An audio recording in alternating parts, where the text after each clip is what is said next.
Okay, so welcome everyone. My company is called Avon. I'm Rex Wong, CEO of Avon. Avon stands for Artificial Intelligence Video Open Network.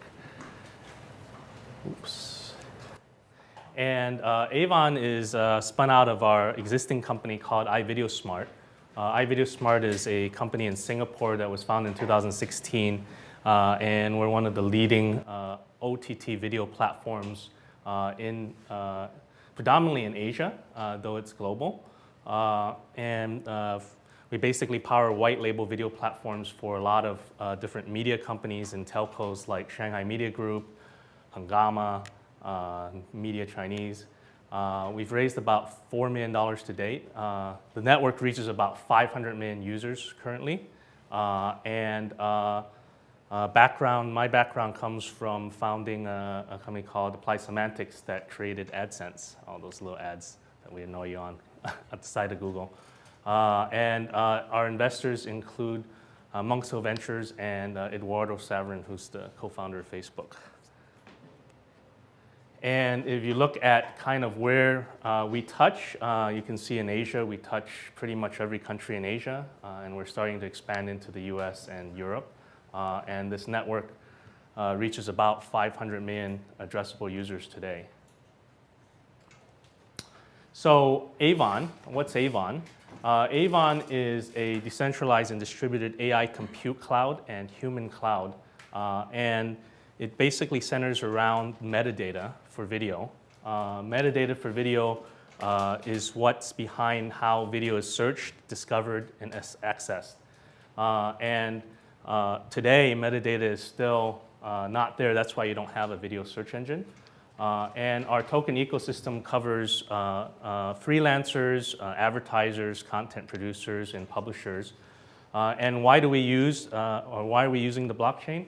Well, one, we want to incentivize the users in our space to be able to help us with the AI and the human cloud. And we want an immutable record for keeping track of content, right? Content rights management. And we want to track the supply chain and make sure that the content is real and not pirated.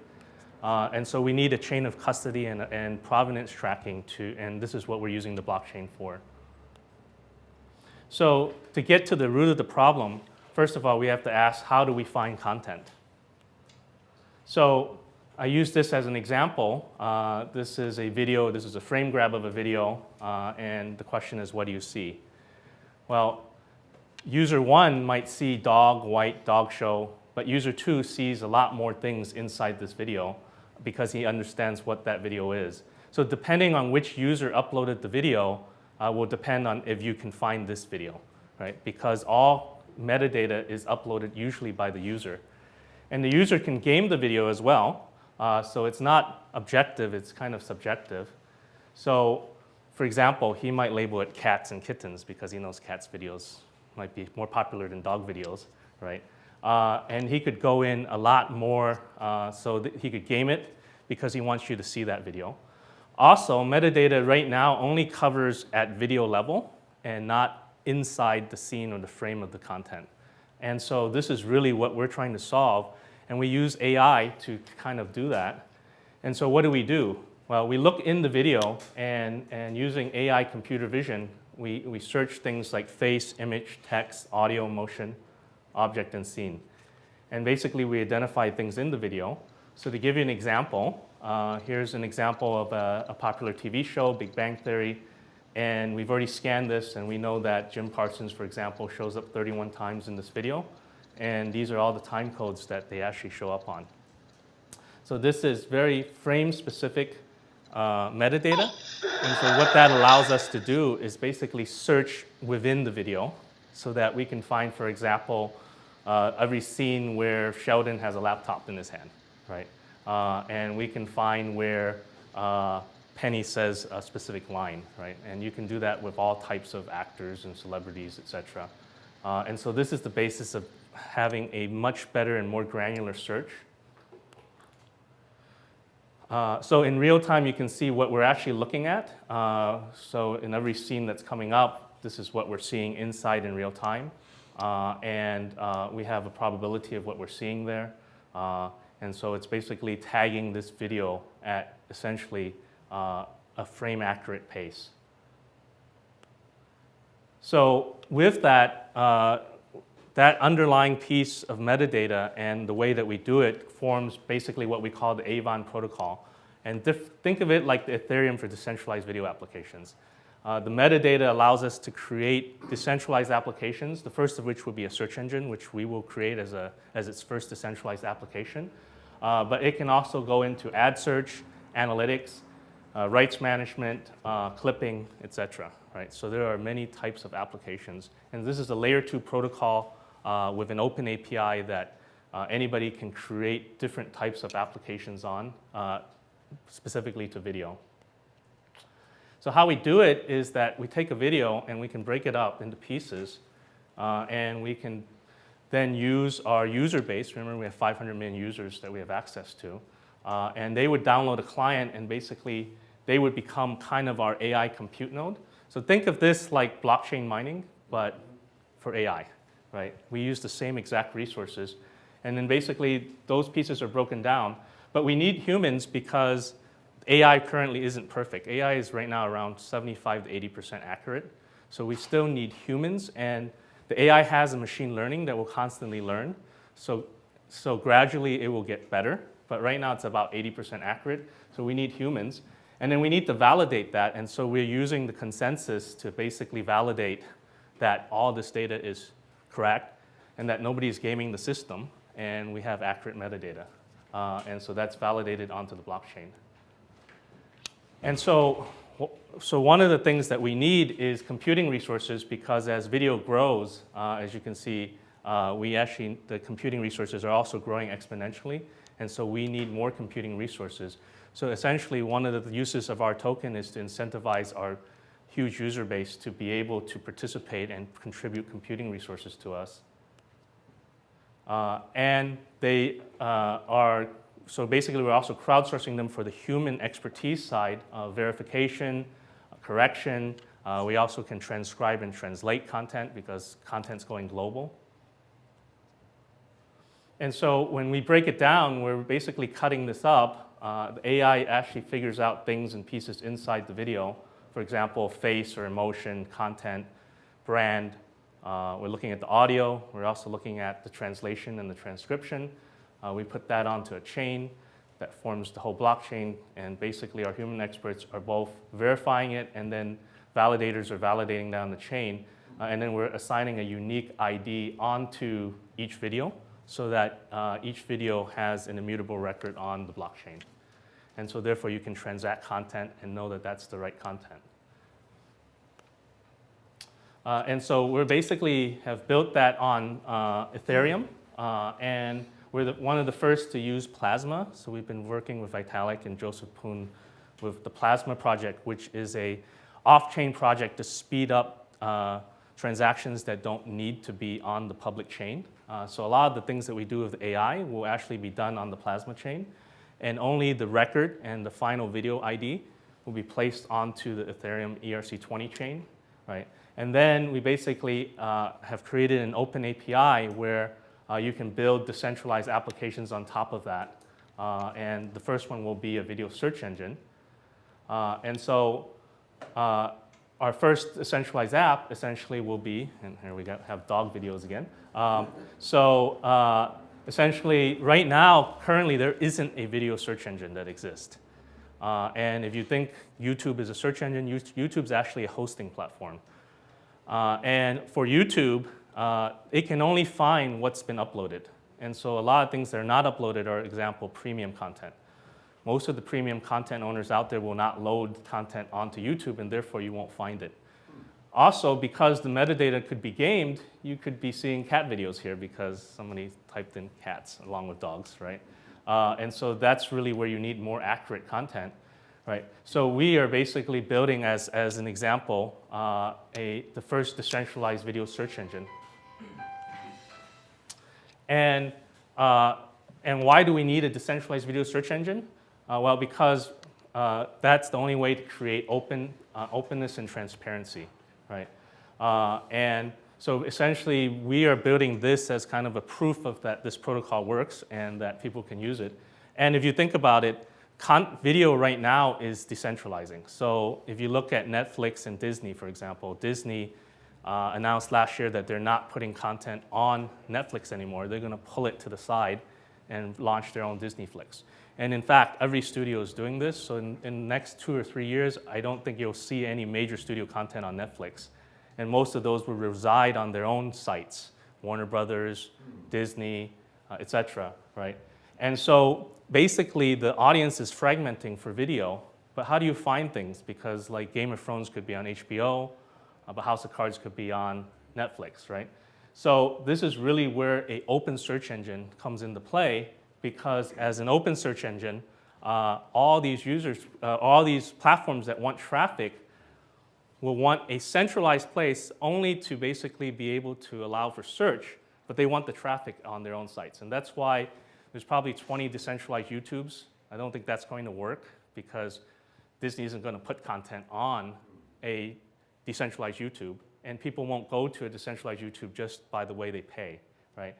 And so therefore, you need to centralize something that will aggregate this traffic, and that's a search engine, but where the traffic still goes back to those sites. That would be the only way where they're open to actually put up metadata, right? And so if you look at that, this is the search engine, and the AI and the humans kind of form kind of like Google.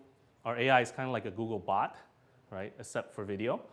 And the humans are kind of like Yahoo, but again, for video, right? And that's basically how the search engine is run. But the basis of it will be more like Wikipedia, but with a token economy instead of a donation economy, right? And this is how the search engine would run based on this protocol. And the need for decentralization is there because 75% of all users, all traffic, all video, all online advertising, data, search, social networking are controlled essentially by either FANG or BAT. FANG being Facebook, Apple, Amazon, Netflix, Google, or BAT being Baidu, Alibaba, Tencent in China, right? And they control almost everything. And by the way, they also control most of the AI technology, right? So Disney might have a hesitation to give them content to search if they also have a competing site that competes with them on the video side. Another thing that we use for it is better monetization. So this is kind of our ad technologies built on top of that metadata, right? This one is digital product placement, where we can basically change products within the video. And for example, if Unilever wants to search for a shower scene, we can find that and we can place Dove in there. We can change an iPhone to a Samsung, right? So this is placement of a phone. And so this is all enabled by our metadata. And so we know exactly the placement, the positions. We know where to put a car in. We also can change that product for market. So that's one way we can use the metadata. Another way we can use that metadata is basically for AI contextual advertising. So if, for example, Messi can trigger the Messi ad because we know exactly the scene that he came up on. Or if we knew this was Australia, we could trigger a travel to Australia ad. This is something we did for a Chinese TV station. And we can basically also we can also add video to commerce. So we can identify all the products that are in this video and basically make it clickable to commerce so that basically you can buy that product, right? So these are applications of the protocol. Jump ahead here. Another problem that we're solving is brand safety. So last year, a lot of videos were attached to terrorist videos, and that kind of some of the brands were not happy, so they boycotted YouTube, right? And so one of the things that we can catch when we look at videos is also what's the brand safety in the content. If it's a terrorist video, then we can alert that, right? So as an example of how that works, like you can see here, this one's a violence filter, right? We can actually check in real time if a gun appears onto the screen, right? And we can do this with nudity, profanity, etc.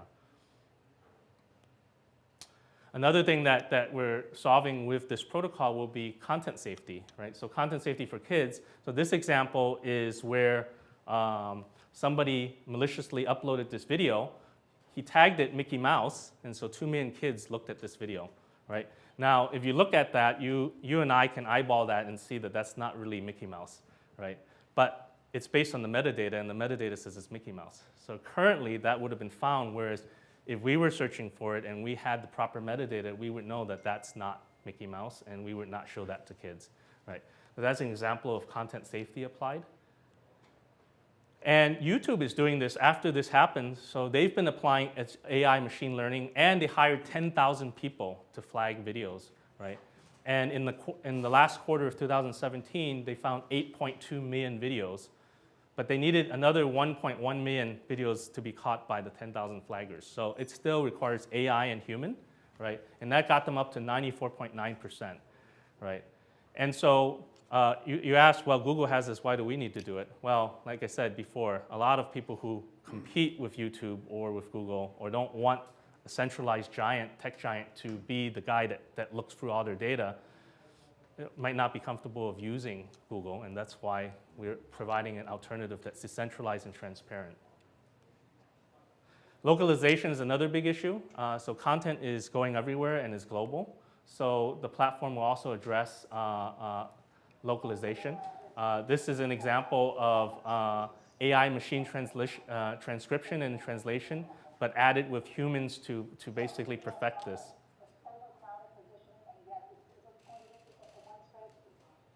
And then advertising, as you could see from the previous example, you saw 8 different types of native advertising. And by the way, all these are non-invasive, so they're not like your pre-rolls, which everybody hates, right? These are native to the video, and they don't bother you unless you want to be bothered, right? And that's all metadata tied. And so our token ecosystem has a number of actors in the system. We have the users that can also become freelancers, moderators, categorizers, translators. We also have content owners and producers, platforms, so this is like a Netflix or a Disney. You have the users themselves, and then you have advertisers and sponsors.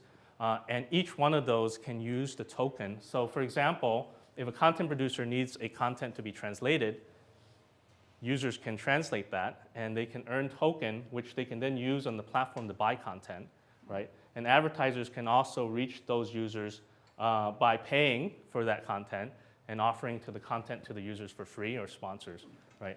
So this is kind of our token ecosystem, and this creates velocity of money because there's a money flow within the system, and there's multiple touch points for the token.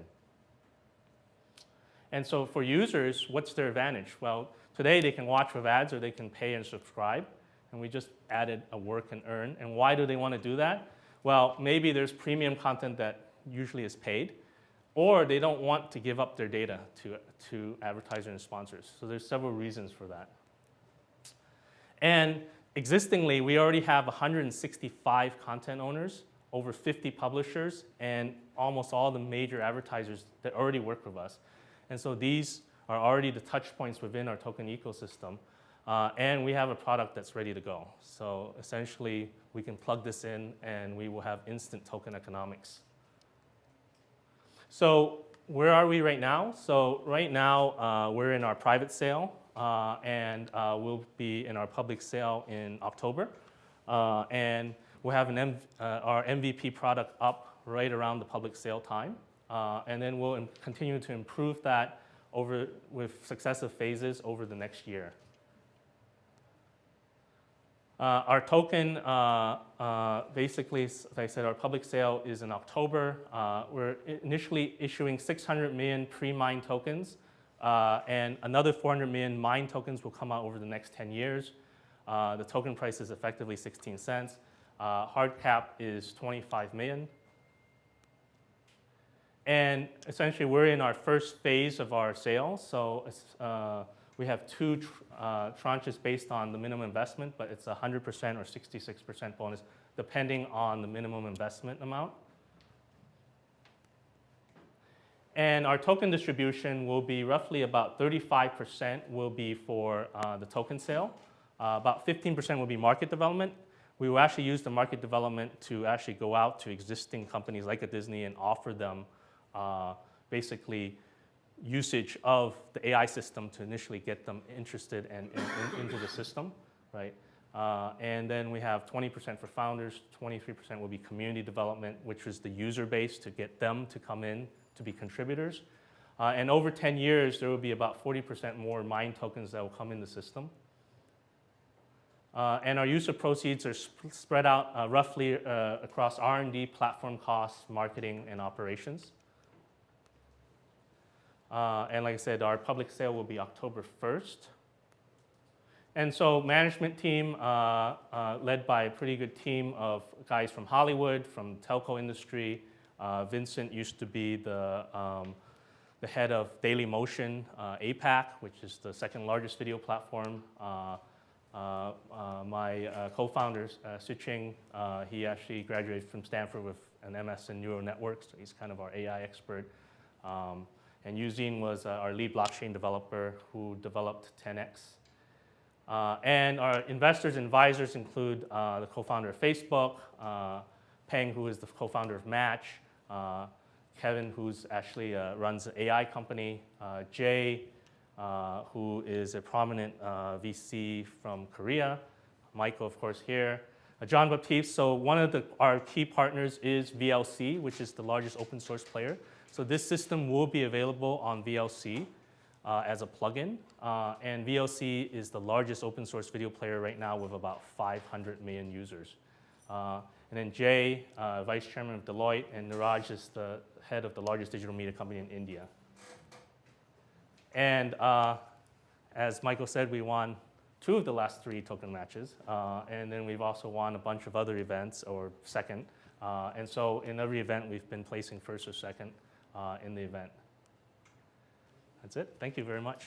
Questions? So, questions for Rex, and please say your name and affiliation so we know who we're talking to.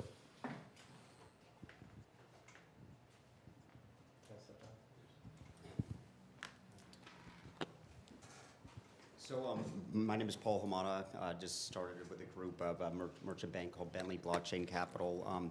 One question I had is, as far as participating in the ecosystem, as a user, could you just open up your drive to analyze the video, or how's that handled on the video side? Yep. So we have about 500 million users within our platforms already, and so what we'll offer them is a client that they can download, and that client will be essentially then they'll pick what resource, and so if it's just AI mining, it can just run on their spare resources. If it's human expert, they have to actually pass some test, some quizzes and tests, so basically we can certify them. And as they go into the system and gradually get more credibility and rating, they'll actually earn more based on their skill set and also the quality of their work.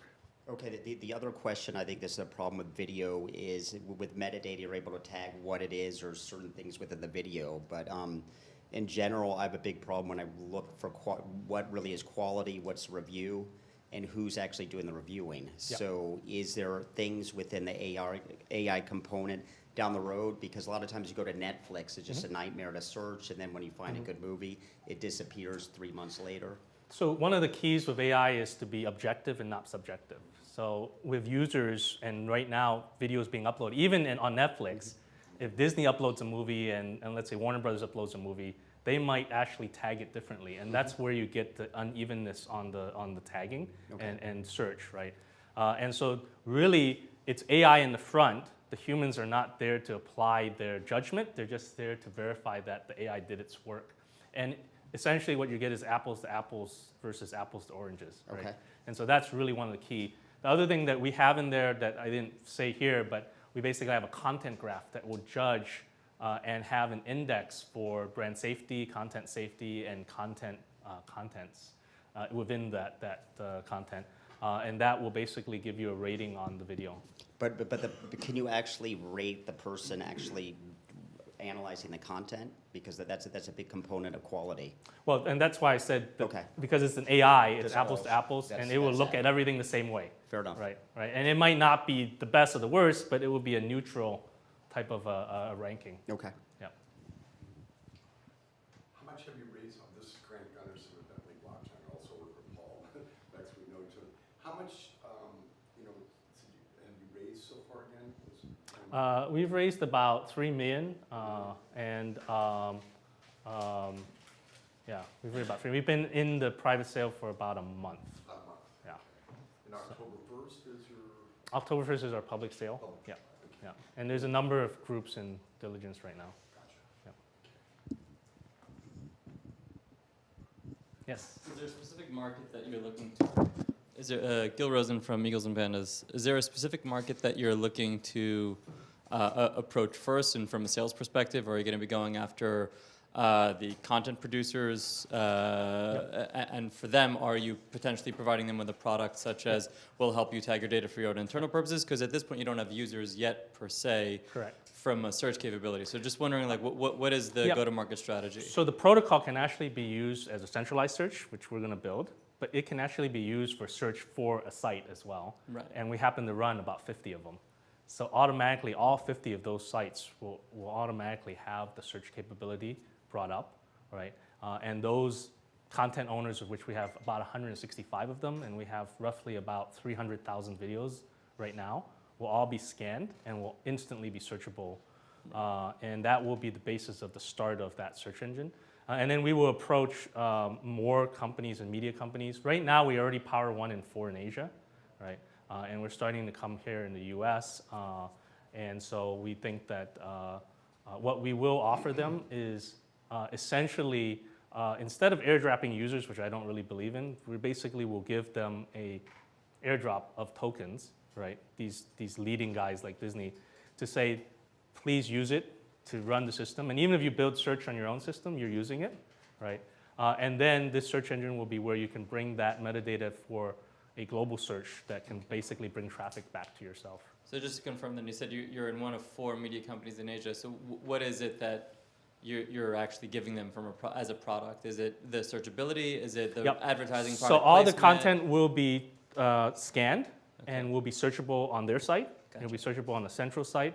And all that monetization and capability will also be there. So 1, they're doing it because it drives traffic to them. And 2, it drives monetization for their content. Yeah. Anything else? Thank you. Thank you. If